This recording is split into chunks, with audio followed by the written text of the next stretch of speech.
Hello everyone, আজকের ভিডিওটা একদম অন্য রকমের একটা ভিডিও নিয়ে চলে এসেছি, বলতে পারো যে আলাপ পরিচয়ের ভিডিও। তো আমার ইউটিউব জার্নি তো এখনও 1 বছর কমপ্লিট হয়নি। আমি একদম ফার্স্ট যে আমার ভিডিওটা ছিল সেটাতে আমার ছোট্ট করে একটা ইন্ট্রোডাকশন দিয়ে আমি আমার ভিডিওটা স্টার্ট করেছিলাম, কিন্তু তারপরে দীর্ঘদিন হয়ে গেছে এরকম কোনো ভিডিও আমি বানাইনি। তো সেই কারণে আজকে ভাবলাম যে একটা ভিডিও তোমাদের কাছে আনি, যেখানে আমি কি করি, আমার কি ব্যাকগ্রাউন্ড, আমার কোথায় আমি থাকি, সব কিছু আমার সম্পর্কে যেটুকু বেসিক ইনফরমেশান তোমাদেরকে দেওয়া আমার পক্ষে সম্ভব সেটুকু তোমাদেরকে দেব, যাতে তোমাদেরও আমার সাথে বন্ধুত্ব করতে বা আমার পরিবারের সদস্য হতে সুবিধা হয়। আর আমারও ভালো লাগবে তোমাদের সাথে এই ইন্ট্রোডাকশানের, এই আলাপ পরিচয়ের ভিডিওটা হলে তোমরাও অনেক কিছু আমার সম্পর্কে জানা সম্ভব হবে, সেটা আমারও খুব ভালো লাগবে। তো সেই কারণে আজকে বেশ কিছু ইনফরমেশান নিয়ে আমি এসেছি। তো ভিডিওটা স্কিপ না করে ভিডিওটা পুরোটা দেখো, আশা করি তোমাদের ভিডিওটা ভালো লাগবে। আর নিত্যদিনের রকমারির আরেকটি ফ্রেশ ভিডিওতে তোমাদের সকলকে জানাই স্বাগত। তো প্রথমেই জানাই যে তোমরা আমার নাম প্রত্যেকেই জানো। আমার নাম রোমা সেন ঘোষ। আমি রাজারহাট নিউ টাউনে থাকি, এখানে আমার শ্বশুরবাড়ি। আর আমার বাপের বাড়ি হচ্ছে বড়নগরে। যারা মোটামুটি আমার ব্লগ দেখো তারা এই বিষয়টা জানো যে আমি বড়নগরে গেলেও ওখান থেকে ভিডিও করেছি, আর রাজারহাট থেকে তো আমি ভিডিও করি। এবারে আসি আমি আমার পড়াশোনার বিষয়। আমি সাইকোলজিতে মাস্টার্স কমপ্লিট করা, এবং রবীন্দ্রভারতী থেকে আমি অ্যাডাল্ট কাউন্সেলিংয়ের ওপরে একটি কোর্স করেছি। এবং এই দুটো করার পরে আমি প্যাভলভ মেন্টাল হসপিটালে আমার ইন্টার্নশিপ কমপ্লিট করি।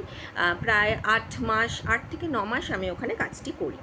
তারপরে আমি একটি ইনস্টিটিউশনে জব পাই। সেখানে আমার কাজ ছিল স্টুডেন্ট কাউন্সেলিং আর প্রজেক্ট কোঅর্ডিনেট করা। তো সেখানে আমি প্রায় 4 বছর আমি সেই কাজটা ওখানে করি।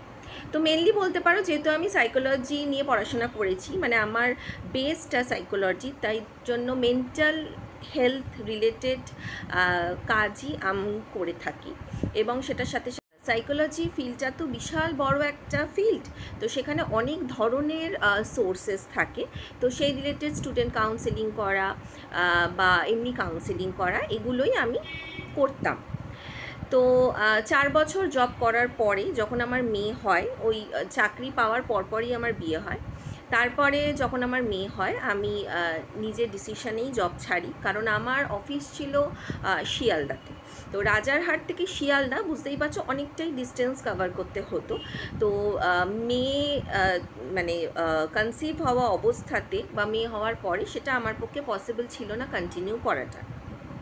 সেই কারণেই আমি জবটা ছাড়ি। আরও একটা কারণ ছিল, সেটা হচ্ছে চাকরি তো আমি পরেও পেয়ে যাব, কিন্তু মেয়ে হওয়া, মেয়ের সাথে সময় দেওয়া, মেয়ের এই সময়টা তো আর ফিরে আসবে না।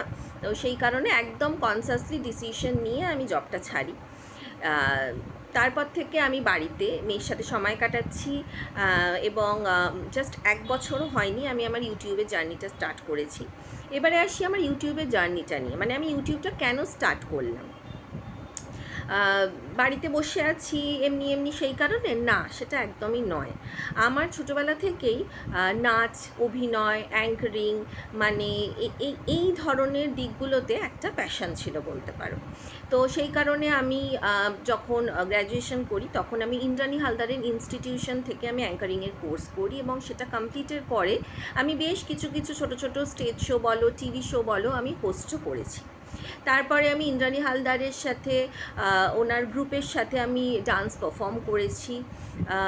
এটা ছাড়াও তারপরে আমি বিভিন্ন জায়গায় ডান্স পারফর্ম করেছি। তো এই প্যাশনটা বলতে পারো আমার মধ্যে অনেক দিন ধরেই ছিল, কিন্তু পড়াশোনার চক্করেই বলো কি বা যখন থেকে আমি সাইকোলজিটা নিয়ে পড়বো ভাবলাম, তো সেটার প্রতি ডেডিকেশন বলো, এই দিকের প্যাশনটাকে আমার খুব বেশি পলিশ করা কিন্তু হয়নি।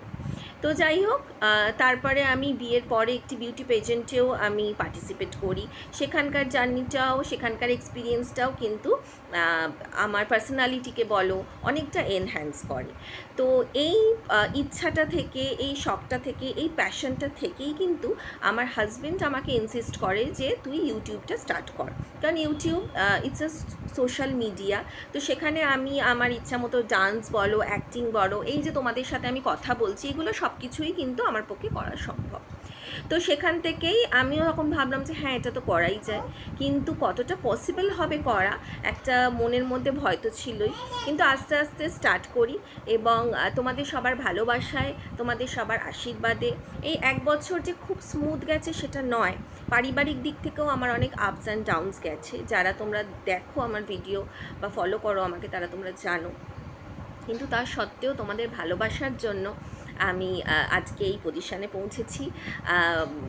আশা করি অনেক কিছু প্রশ্নের উত্তর তোমাদেরকে দিতে পারলাম। আর যদি তোমাদের আমার থেকে কিছু জানার থাকে, অবভিয়াসলি কমেন্ট সেকশানে আমাকে জিজ্ঞাসা করতে পারো। আমার সাথে কানেক্টেড থেকো, আমাকে ভালোবেসো, আমার পাশে থেকো। আর আমিও চেষ্টা করব আমার ভিডিওর মাধ্যমে তোমাদেরকে আনন্দ দেওয়ার। আজকের ভিডিওটা এখানেই শেষ করলাম। যদি কিছু ভালো থাকে একটি লাইক, কমেন্ট এবং চ্যানেলটিকে সাবস্ক্রাইব করতে ভুলো না। টাটা।